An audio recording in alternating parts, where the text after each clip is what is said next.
ನಿನ್ನ ಕೈಲಾದ್ರೆ ಸಾಯಿಸು, ಅದೊಂದೇ ಕಮ್ಮಿ ಆಗಿರೋದು. ನಿನ್ನ ಗಂಡ ಆಗಿರೋದಕ್ಕಿಂತ ನಿನ್ನ ಸಾಯಿಸಿ ಕೊಲೆಗಾರಾಗಿ ಜೈಲಲ್ಲಿರೋದೇ ವಾಸಿ. ನಾನು ಪ್ರೀತಿ ಮಾಡಿ ಮದುವೆ ಮಾಡ್ಕೊಂಡು ಎಷ್ಟು ದೊಡ್ಡ ತಪ್ಪು ಮಾಡಿದ್ದೀನಿ ಅಂತ ಪ್ರತಿದಿನ ನನಗೆ ಪ್ರತ್ಯಕ್ಷವಾಗಿ ತೋರಿಸ್ತಾನಿದ್ಯಾ? ತಪ್ಪು ನಿಂದಲ್ಲ, ನಾನ್ ಮಾಡಿದ್ದು. ನಿನ್ನ ಪ್ರೀತಿಸಿ ಒಂದ್ಸಲ, ಮದುವೆ ಮಾಡ್ಕೊಂಡು ಇನ್ನೊಂದ್ಸಲ. ಇಷ್ಟು ದಿನ ನಿನ್ನ ಸಹಿಸ್ಕೊಂಡು ಪ್ರತಿ ಸಲ ನಾನು ತಪ್ಪು ಮಾಡ್ತಾನೆ ಇದ್ದೀನಿ. ಆ ತಪ್ಪು ನಮ್ಮತ್ತೆ ಮಾಡಲ್ಲ.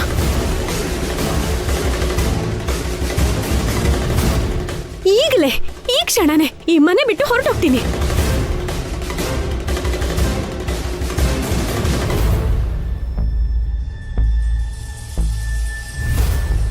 ನನ್ನನ್ನ ಯಾರಾದ್ರೂ ತಡೆದ್ರಿ ಅಂದ್ರೆ ನನ್ನ ಮೇಲಾಣೆ.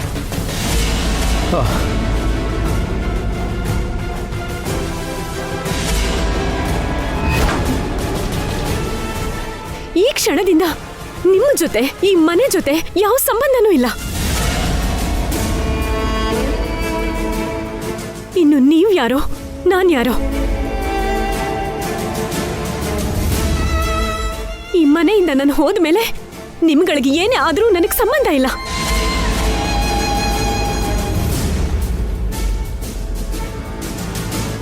Good bye forever. Harika, ನಿಂತ್ಕೊಳ್ಳಮ್ಮ. ಅಯ್ಯೋ ಹಾರಿಕಾ, ಹಾರಿಕಾ,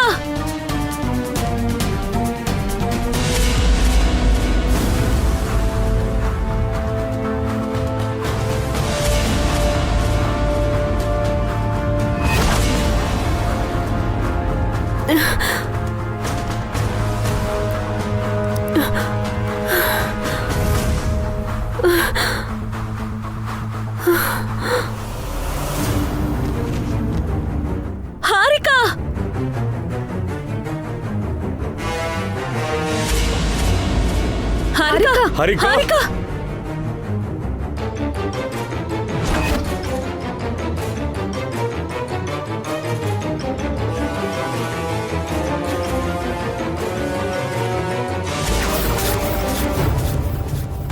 ಹಾರಿಕಾ, ಹಾರಿಕಾ, ಹಾರಿಕಾ, ಎದ್ದೇಳು ಹಾರಿಕಾ. ಏನಾಯ್ತು? ಹಾರಿಕಾ, ಹಾರಿಕಾ, ಎದ್ದೇಳು. ಹಾರಿಕಾ, ಹಾರಿಕಾ ಏಳು. ಹಾರಿಕಾ, ಹಾರಿಕಾ, ಹಾರಿಕಾ, ಹಾರಿಕಾ, ಬೇಗ ಎದ್ದೇಳಿಸಿ ಹಾಸ್ಪಿಟ್ಲಿಗೆ ಕರ್ಕೊಂಡು ಹೋಗೋಣ. ಹಾರಿಕಾ.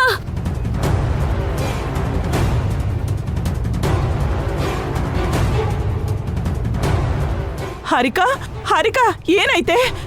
ಇದ್ದಕ್ಕಿದ್ದ ಹಾಗೆ ಏನಾಯ್ತು ಇವಳಿಗೆ? ನೋಡ್ತಿದ್ದಂಗೆ ಬಿದ್ಬಿಟ್ಲು. ಏನಾದ್ರೂ ಆದ್ರೆ ಇವ್ರ ಅಪ್ಪ ಅಮ್ಮನಿಗೆ ನಾವು ಹೇಳ್ಬೇಕು. ಹಾರಿಕಾ ಎದ್ದೇಳು. ಹಾರಿಕಾ, ಎದ್ದೇಳಮ್ಮ. ಅಣ್ಣ, ಡಾಕ್ಟರ್ಗೆ ಫೋನ್ ಮಾಡೋಣ. ಜಲ್ದಿ ಬರಕ್ಕೆ ಹೇಳು. ಬೇಗ ಮಾಡ್ರಿ. ಹಾರಿಕಾ, ಸೊರೆ, ನೀವು ನೀರು ತಗೊಂಬನ್ನಿ. ಹಾರಿಕಾ, ಹಾರಿಕಾ, ಹಾರಿಕಾ, ಹೇಳಮ್ಮ. ಹಾರಿಕಾ, ಹಾರಿಕಾ, ಎದ್ದೇಳಮ್ಮ. ಹಾರಿಕಾ.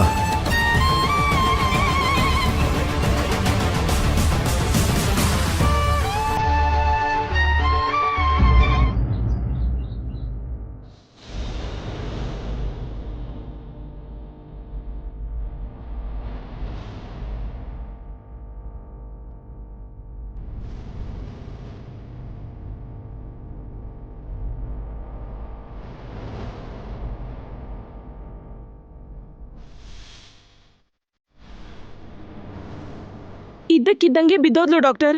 ಏನು ಮಾತಾಡ್ತಿಲ್ಲ, ಕಣ್ಬಿಟ್ಟು ನೋಡ್ತಾನೂ ಇಲ್ಲ. ಅವ್ರಮ್ಮಂಗೆ ಇವಳೊಬ್ಳೆ ಮಗಳು. ಇವಳಿಗೇನಾದ್ರೂ ಆದ್ರೆ ಅವ್ರು ತಡ್ಕೊಳಲ್ಲ ಡಾಕ್ಟರ್.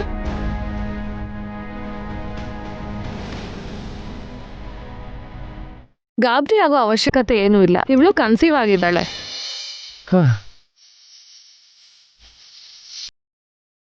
ಹಾ,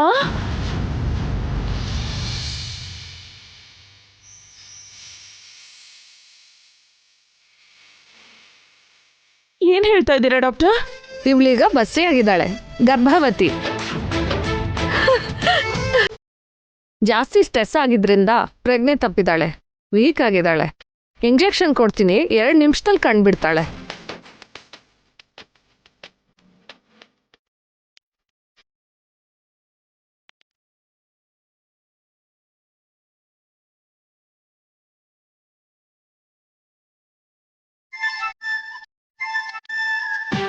ಇವಾಗ ಯಾಕೆ ಇವಳು ಪ್ರೆಗ್ನೆಂಟ್ ಆದ್ಲು?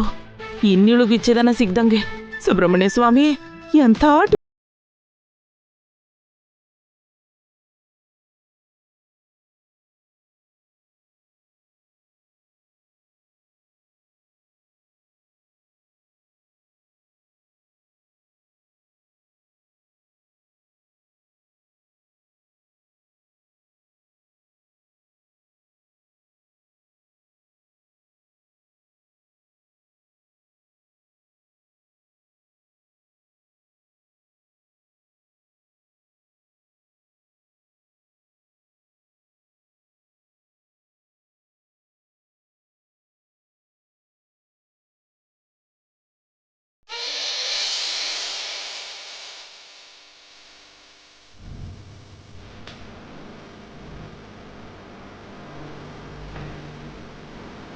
ಹೌದು ಹಾರಿಕಾ, ಈ ವಂಶಕ್ಕೆ ನೀನು ಒಬ್ಬ ವಾರಸ್ದಾರನ್ ಕೊಡ್ತಿದ್ಯಾ Harika?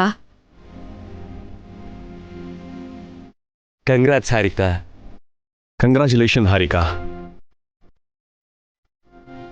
Thank you Harika, thank you so much. ಸ್ವಂತ ಮನೆಯಲ್ಲೇ ಕಳ್ತನ ಮಾಡಿದ್ಯಲ್ಲ ನೀನು. ನಿನ್ನಂತೊಳನೆ ಏನು ಮಾಡಿದ್ರು ಪಾಪ ಬರಲ್ಲ. ಇಲ್ಲಿ ಯಾರೂ ನಿನ್ನ ತಡೆಯಲ್ಲ. ನಾಡಿ ತನಕ ಯಾಕೆ, ಇವತ್ತೇ ಈ ಕ್ಷಣನೇ ಹೊರಟೋಗು. ನಮ್ಮ ಮನೆಯಿಂದ ನಮ್ಮ ಲೈಫಿಂದ ಹೊರಟೋಗು. ಎದ್ದೇಳ್ಬೇಡ ಹಾರಿಕಾ, ಸ್ವಲ್ಪ ಹೊತ್ತು ಹಾಗೆ ಇರು.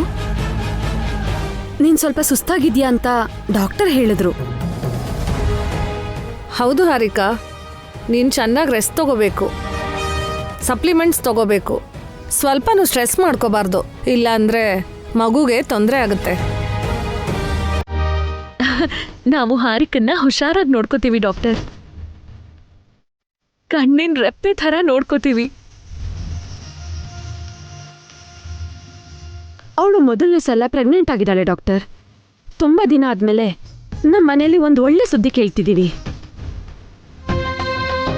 ಹೊಸವ್ರಿಗೆ ಮಿಸ್ಕ್ಯಾರೇಜ್ ಆದಮೇಲೆ ತುಂಬಾ ಅಪ್ಸೆಟ್ ಆಗಿದೆ. ಹಾರಿಕಾ ವಿಷಯದಲ್ಲಿ ಆ ಕೊರತೆ ಈಗ ನೀಗ್ತಾ ಇದೆ. ಈ ಮನೆಗೆ ಹೊಸ ಸದಸ್ಯ ಬರ್ತಿದ್ದಾನೆ. ನನಗೆ ತುಂಬ ಖುಷಿ ಆಗ್ತಿದೆ. ಹೇಳ್ಕೊಳಕ್ಕಾಗ್ದಿರೋಷ್ಟು ಸಂತೋಷ ಆಗ್ತಿದೆ. ನಾನ್ ಸಂತೋಷವಾಗಿಲ್ಲ. Harika, I am not happy.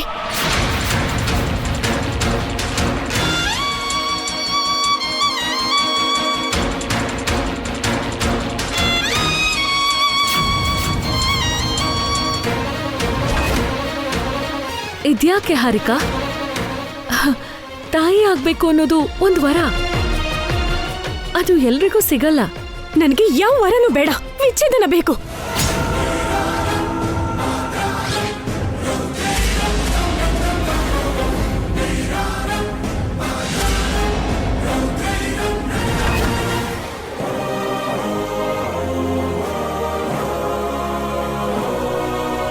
ಈ ಟೈಮಲ್ಲಿ ವಿಚ್ಛೇದನ ಯಾಕೆ Harika? It's none of your business. ದಯವಿಟ್ಟು ಹೋಗಿ. It's okay. ಡಾಕ್ಟರ್,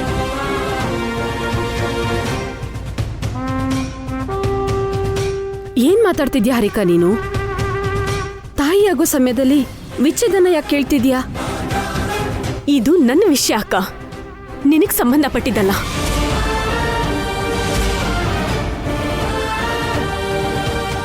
ಯಾಕಮ್ಮ ಸಂಬಂಧ ಇಲ್ಲ ಅಂತ ಇದ್ಯಾ? ನೀನ್ ಈ ಮನೆಗೆ ಸೇರಿದವಳು. ಆಗ್ಲೇ ನಿಮ್ಮ ತಮ್ಮ ನನಗ್ ಮನೆ ಬಿಟ್ಟು ಹೋಗು ಅಂದ. ನಾನಿನ್ನೂ ಈ ಮನೆಗೆ ಹೇಗ್ ಸೇರ್ದೋಳಾಗ್ತೀನಿ?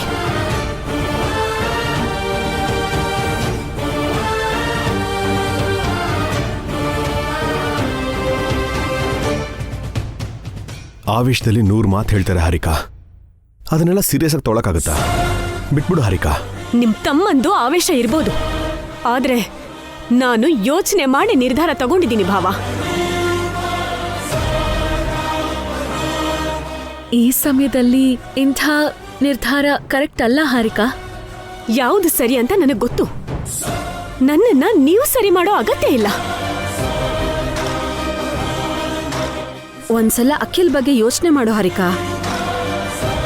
ನಿನ್ ಹೊಟ್ಟೆಲಿರೋ ಮಗು ಬಗ್ಗೆ ಯೋಚನೆ ಮಾಡು. ನಾನು ನನ್ನ ಬಗ್ಗೆ ಬಿಟ್ಟು ಬೇರೆ ಯಾರ ಬಗ್ಗೆನೂ ಯೋಚನೆ ಮಾಡಲ್ಲ. ನಾನು ಪ್ರೆಗ್ನೆಂಟ್ ಆದ್ರೂ, ಈ ಊರಲ್ಲಿ ಭೂಕಂಪ ಆದ್ರೂ ಅಷ್ಟೇ, ನನಗೆ ವಿಚ್ಛೇದನ ಬೇಕು.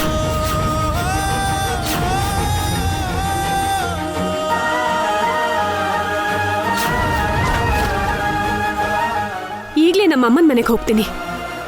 ನಾಡಿದ್ದು ಕೋರ್ಟಲ್ಲಿ ಸಿಗೋಣ. ನಿಂತ್ಕೋ ಹಾರಿಕಾ. ಈಗ ನೀನು ಹೋಗೋದು ಸರಿ ಇಲ್ಲ ಹಾರಿಕಾ. ನನ್ನನ್ನು ತಡೆದ್ರೆ ನನ್ನ ಮೇಲ್ ಆಣೆ ಅಂತ ನಾನು ಆಗ್ಲೇ ಹೇಳಿದ್ದೆ. ಆ ಆಣೆ ತೆಗೆದು ಪಕ್ಕಕ್ಕಿಟ್ಟಿದ್ದೀನಿ. ಈಗ ನೀನು ಒಂಟಿ ವ್ಯಕ್ತಿ ಅಲ್ಲ, ನಿನ್ನ ಹೋಗಕ್ ಬಿಡಲ್ಲ.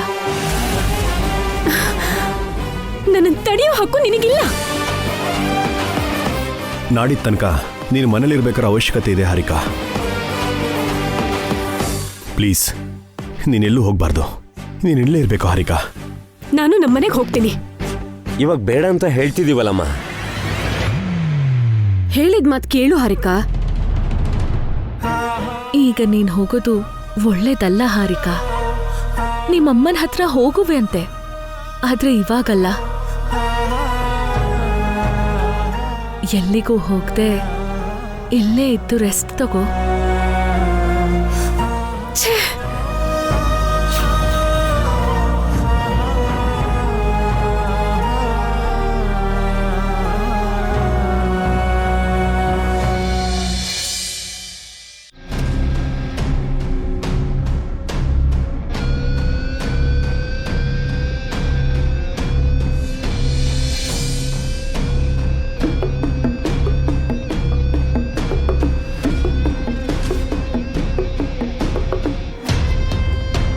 ಏನೇ ಅಷ್ಟು ಸೀರಿಯಸ್ ಆಗಿ ಯೋಚನೆ ಮಾಡ್ತಿದ್ಯಾ? ಮ್ಯಾಟ್ರ್ ಗೊತ್ತಿದ್ದು ಕೇಳ್ತಿದ್ಯಲ್ಲ ಆಂಟಿ. ಡಿವೋರ್ಸ್ ತಗೋಬೇಕಾಗಿರೋ ಟೈಮಲ್ಲಿ ಪ್ರೆಗ್ನೆಂಟ್ ಆಗಿದ್ದೀನಿ. ಏನ್ ಮಾಡ್ಬೇಕು ಅಂತ ಅರ್ಥನೇ ಆಗ್ತಿಲ್ಲ. ಮಾಡಕ್ಕೇನು ಇಲ್ಲ ಕಣೆ, ನಿನಗ್ ಬೇರೆ ದಾರಿ ಇಲ್ದೆ ಮಗುನ್ ಹೆರ್ಲೇಬೇಕು. ನನಗ ಅಖಿಲೇ ಬೇಡ ಅಂತಿರ್ಬೇಕಾದ್ರೆ ಅವನ್ ಮಗು ನನಗೆ ಯಾಕೆ ಬೇಕು? ಡಿವೋರ್ಸು ಜೀವನಾಂಶ ತಗೊಂಡು ಹೋಗ್ತೀನಿ. ಅಯ್ಯೋ ಹುಚ್ಚುಮುಂಡೆದೆ, ನೀನು ಒಬ್ಳೇ ಇದ್ದಾಗ್ಲೇನೆ ಈ ಮನೆಯಿಂದ ನಿನ್ನ ಆಚೆ ಕಳಿಸ್ಬಾರ್ದು ಅಂತ ಅಭಿವಸು ಯೋಚನೆ ಮಾಡಿದವರು. ಇವಾಗ ನೀನು ಬಸ್ರಿ ಆಗಿದ್ಯಾ ಅಂತ ಗೊತ್ತಾದ ಮೇಲೂ ಹೆಂಗೆ ನಿನ್ನ ಕಳಿಸ್ತಾರೆ? ಯಾಕೆ ಕಳ್ಸಲ್ಲ? ನನ್ನ ಇಷ್ಟ. ನನ್ನನ್ನು ತಡೆಯೋದಕ್ಕೆ ಅವ್ರು ಯಾರು? ನಿನ್ ಹೊಟ್ಟೆಲಿ ಈ ವಂಶದ ಕುಡಿ ಬೆಳೀತಿದೆ. ನೀನ್ ಈ ಮನೆ ವಂಶದ ಕುಡಿನ ಹೊತ್ಕೊಂಡಿದ್ಯಾ. ಇನ್ನು ನಿನ್ನಿಷ್ಟ ಅನ್ನೋದು ಯಾವುದು ಇರಲ್ಲ, ಎಲ್ಲ ಅವ್ರಿಷ್ಟನೇ. ಅದು ಹೇಗಾಗತ್ತೆ? ಕೋರ್ಟ್ ಗಡುವು ಮುಗಿದ ತಕ್ಷಣ ನಾನು ಕೋರ್ಟ್ಗೆ ಹೋಗ್ತೀನಿ, ವಿಚ್ಛೇದನ ಕೇಳ್ತೀನಿ. ನೀನೀಗ ಬಸ್ರಿ ಆಗಿದ್ಯೇ, ಕೋರ್ಟ್ ನಿನಗೆ ಹೇಗೆ ವಿಚ್ಛೇದನ ಕೊಡುತ್ತೆ? ಯಾಕೆ ಕೊಡಲ್ಲ? ನನಗೆ ಮಗು ಅವಶ್ಯಕತೆ ಇಲ್ಲ ಅಂತೀನಿ. ಆಗ ವಿಚ್ಛೇದನ ಮಾತ್ರ ಕೊಡ್ತಾರೆ, ಜೀವನಾಂಶ ಕೊಡಲ್ಲ. ಮತ್ತೆ ಜೀವನಾಂಶ ಸಿಗ್ಬೇಕು ಅಂದ್ರೆ ಏನ್ ಮಾಡ್ಬೇಕು? ಮಗುನ ಹೆರಬೇಕು. ಮಗುಗೂ ಜೀವನಾಂಶ ಕೊಡಿ ಅಂತ ಕೇಳಬೇಕು. ಆಗ ಜಾಸ್ತಿ ಜೀವನಾಂಶ ಸಿಗುತ್ತೆ. ನೀನು ಖುಷಿಯಾಗಿರ್ಬೋದು. ಆದ್ರೆ ಇದರಲ್ಲಿ ಒಂದು ಸಮಸ್ಯೆ ಇದೆ ಕಣೆ. ಏನದು ಸಮಸ್ಯೆ? ನೀನು ವಿಚ್ಛೇದನ ತಗೊಂಡು ಮತ್ತೆ ಮದ್ವೆ ಮಾಡ್ಕೋಬೇಕು ಅನ್ಕೊಂಡ್ರೆ ನಿನಗ ಆ ಮಗು ಅಡ್ಡಿಯಾಗತ್ತೆ ಕಣೆ. ನೀನು ಕೂಡ ವಸು ಥರನೇ ಒಂದು ಮಗು ತಂದೇನ್ ಮದ್ವೆ ಆಗ್ಬೇಕಾಗತ್ತೆ. ಅಭಿ ಒಳ್ಳೆಯವನಾಗಿರೋದ್ರಿಂದ ವಸು ರಾಕಿ ಖುಷಿಯಾಗಿದ್ದಾರೆ. ನೀನ್ ಎರಡನೇ ಮದ್ವೆ ಮಾಡ್ಕೊಂಡ್ರೆ ಎಂತವನ್ ಸಿಗ್ತಾನೋ ಏನೋ, ನಿನ್ ಜೀವನ ಹೇಗಿರುತ್ತೋ. ನನಗೆ ಎರಡನೇ ಮದ್ವೆ ಯೋಚನೆ ಇಲ್ಲ ಆಂಟಿ. ಅಖಿಲಿಂದ ಡಿವೋರ್ಸ್ ತಗೊಂಡು ಸಿಂಗಲ್ ಆಗೇ ಇರ್ಬೇಕು ಅನ್ಕೊಂಡಿದೀನಿ. ಅಂದ್ರೆ ಒಂದು ಮಗು ತಾಯಿಯಾಗೇ ಇರ್ತೀಯಾ? ಒಂಟಿಯಾಗಿ ಮಗುನ್ ಬೆಳೆಸ್ತೀಯಾ? ನಾನು ಅದನ್ನೆಲ್ಲ ಯೋಚನೆ ಮಾಡಿಲ್ಲ ಆಂಟಿ. ಮತ್ತೆ ಇಲ್ಲಿ ತನಕ ಏನೇ ಯೋಚನೆ ಮಾಡ್ದೆ? ನನಗೆ ವಿಚ್ಛೇದನ ಬೇಕು. ಹೊಟ್ಟೆಲಿ ಮಗು ಇದ್ರೂ ಪರವಾಗಿಲ್ಲ, ಡಿವೋರ್ಸ್ ಬೇಕು. ಇದೇ ಮಾತನ್ನ ನಾಳೆ ಕೋರ್ಟಲ್ಲಿ ಹೇಳು. ಆದ್ರೂ ನಿನ್ನ ಕನ್ವಿನ್ಸ್ ಮಾಡ್ಬೇಕು ಅಂತ ನೋಡ್ತಾರೆ. ನಾನ್ ಕನ್ವಿನ್ಸ್ ಆಗಲ್ಲ. ನಿನ್ನ ಹೆದರ್ಸ್ತಾರೆ ಕಣೆ, ಭಯ ಪಡಿಸ್ತಾರೆ. ನಾನು ಭಯ ಪಡಲ್ಲ. ಜೊತೆಗಿದ್ರೆ ಆಸ್ತಿಲಿ ಜಾಸ್ತಿ ಪಾಲ್ ಕೊಡ್ತೀವಿ ಅಂತ ಆಸೆ ತೋರಿಸ್ತಾರೆ. ನನ್ ಜೀವನಾಂಶ ನನಗ್ ಸಾಕು ಅಂತೀನಿ. ಆದ್ರೂ ನನ್ ಜೊತೆ ಬಾಳೋದಕ್ಕೆ ಅಖಿಲ್ಗೂ ಇಷ್ಟ ಇಲ್ಲ ಅಲ್ವಾ? ನನಗಿಂತಲೂ ಮುಂಚೆ ಅವನೇ ಡಿವೋರ್ಸ್ ಕೇಳ್ತಾನೆ. ಅದು ನೆನ್ನೆ ತನಕ ಮಾತ್ರ ಕಣೆ. ಈಗ ಅವನ್ ಮಗು ನೀನ್ ಹೊಟ್ಟೆಲಿದ್ಯಲ್ಲ, ಆ ಪ್ರೀತಿನವನು ಹೇಗ್ ಸಾಯಿಸ್ತಾನೆ? ನನಗದೆಲ್ಲ ಗೊತ್ತಿಲ್ಲ ಆಂಟಿ. ನನಗೆ ವಿಚ್ಛೇದನ ಬೇಕು ಅಷ್ಟೇ. ಸರಿ, ನೀನು ಈ ಮಾತಿನ ಮೇಲೆ ಇರು, ಮತ್ತೆ ಮಾತು ಬದಲಾಯಿಸ್ಬೇಡ. ಕೇಳಿಲಿ, ನನ್ ಕಮಿಷನ್ ನನಗೆ ಕೊಟ್ಬಿಡು. ನೀನ್ ಏನೇ ಹೇಳು ಆಂಟಿ, ಇಲ್ಲಿವರೆಗೂ ನಾನು ಇಲ್ದೇ ಇರೋ ಪ್ರೆಗ್ನೆನ್ಸಿ ಇತ್ತು ಅಂತ ನಾಟಕ ಮಾಡಿದ್ದೆ ಅಲ್ವಾ? ಈಗ ನಿಜವಾಗ್ಲೂ ಪ್ರೆಗ್ನೆಂಟ್ ಆಗಿದ್ದೀನಿ ಅಂದ್ರೆ ಸ್ವಲ್ಪ ಥ್ರಿಲ್ಲಿಂಗ್ ಆಗೇ ಇದೆ. ಹಾ, ಏನೋ ಸಾಧನೆ ಮಾಡಿರೋ ಥರ, ಗೆದ್ದಿರೋ ಥರ ಫೀಲ್ ಆಗ್ತಿದೆ. ಸ್ವಲ್ಪ ಹೊಸ್ದಾಗೂ ಇದೆ. ಹಾ, ಏನೇ ಆಗ್ಲಿ, ತಾಯಿ ಆಗೋದು ಒಂದು ಗ್ರೇಟ್ ಎಕ್ಸ್ಪೀರಿಯನ್ಸ್ ಅಲ್ವಾ ಆಂಟಿ? ನಾನು ಹುಟ್ಟಿದ್ಮೇಲೆ ಹುಟ್ಟಿರೋ ಇವಳು ತಾಯಿ ಆಗ್ತಿದ್ದಾಳೆ. ನಾನು ಯಾವಾಗ ಆಗ್ತೀನೋ?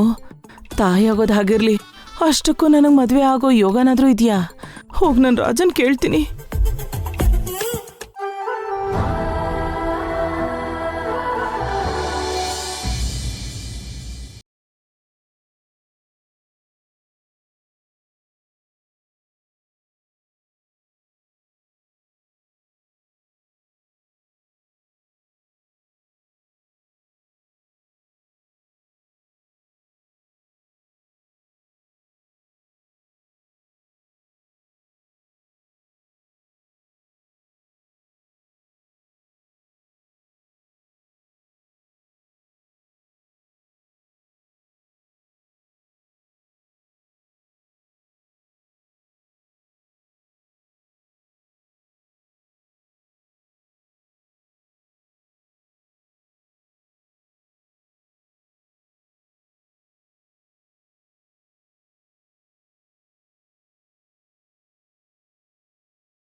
ಅಖಿಲ್ ಹಾರಿಕಾ ಜೀವನ ಸಂಪೂರ್ಣ ಆಗುತ್ತೆ ಅಲ್ವೇನ್ರಿ? ಖುಷಿಯಲ್ಲಿ ನೀವು ನಿಜವಾದ ವಿಷಯನ ಮರ್ತು ಹೋಗ್ತಾ ಇದ್ದೀರ ಹೊಸೋರೆ. ಹಾರಿಕಾ ತಾಯಿ ಆಗ್ತಾ ಇದ್ದಾಳನ್ನೋ ಖುಷಿಯಲ್ಲಿ ಅವಳ ನಿರ್ಧಾರನ ನೀವು ಮರ್ತಿದ್ದೀರಾ ಅಂತ ಅನ್ಸುತ್ತೆ.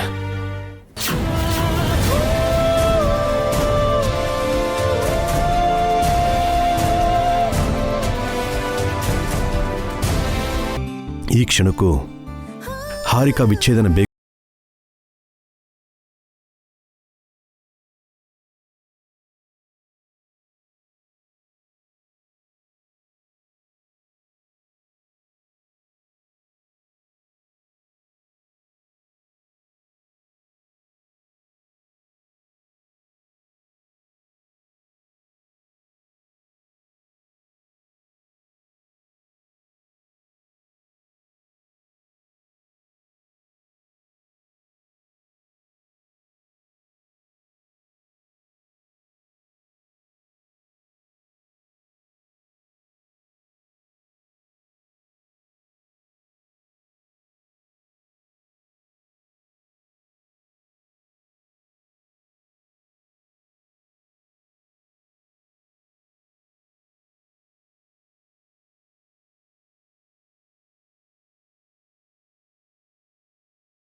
ಹಾರಿಕೆಗೆ ಆಸ್ತಿ ಬಿಟ್ರೆ ಅಖಿಲ್ನ ಅವಶ್ಯಕತೆ ಇಲ್ಲ.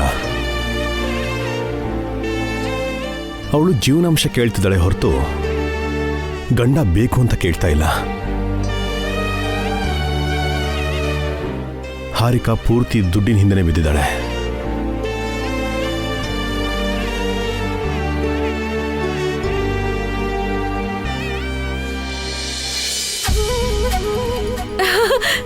ಸೊಲ್ಯೂಷನ್ ಸಿಕ್ತು ರೀ. ಏನು ಹೊಸೋರೆ? ಅಖಿಲ್ ಹಾರಿಕಾ ಒಟ್ಟಿಗೆ ಇರೋ ಹಾಗೆ ಮಾಡೋದಕ್ಕೆ ಪರಿಹಾರ ಸಿಕ್ತು. ಇನ್ನು ಹಾರಿಕಾ ಅಖಿಲ್ನ ಬಿಟ್ಟು ಹೋಗಲ್ಲ. ಹೆಂಗೆ? ಏನದು ಸೊಲ್ಯೂಷನು? ನೀವ್ ಹೇಳಿದ ಮಾತೆ, ನಿಮ್ ಮಾತೆ ನನಗ್ ಪರಿಹಾರ ತೋರಿಸಿದ್ದು. ಖಂಡಿತ ಹಾರಿಕನ್ನ ತಡೆಯುತ್ತೆ. ನೀವೇನು ಹೇಳ್ತಿದ್ರೆ ನಂಗೆ ಅರ್ಥ ಆಗ್ತಾ ಇಲ್ಲ. ಅಷ್ಟಕ್ಕೂ ಏನು ಮಾಡಬೇಕು ಅಂತ ಅನ್ಕೊಂಡಿದ್ದೀರಾ?